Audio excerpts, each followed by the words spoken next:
ఈ మట్టలు తీసుకుని ఎందుకు ఊపుతున్నారు?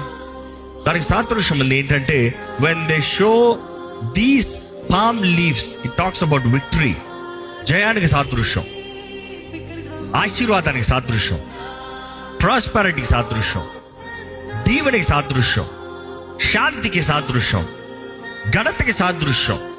సో వారు అక్కడ ఈ మట్టలు తీసి ఊపుతాం, మాకు జయము, మాకు సమాధానము, మాకు దీవెన, మాకేంటి ఇందాక చదివారు, గివ్ us ప్రాస్పెరిటీ, అభివృద్ధి అని వారు మట్టలు ఊపుతూ హోసన్నా జయము అని కేక వేస్తూ, హోసన్నా మమ్మల్ని రక్షించు అని వారు ఏడుస్తలేదు. మమ్మల్ని ఇప్పుడు రక్షించాడు వారు ఏడుస్తలేదు. వారు ఏం చేస్తున్నారు? cheer-up చేస్తున్నారు. They are cheering him up. అంటే ఏంటి? వారు మమ్మల్ని రక్షించు అని కేక వేసుకుంటూ ఆ స్థలమంతా ఆ ఒలీవల కొండల నుండి దిగుతూ యెరూషలేముకు వస్తాము.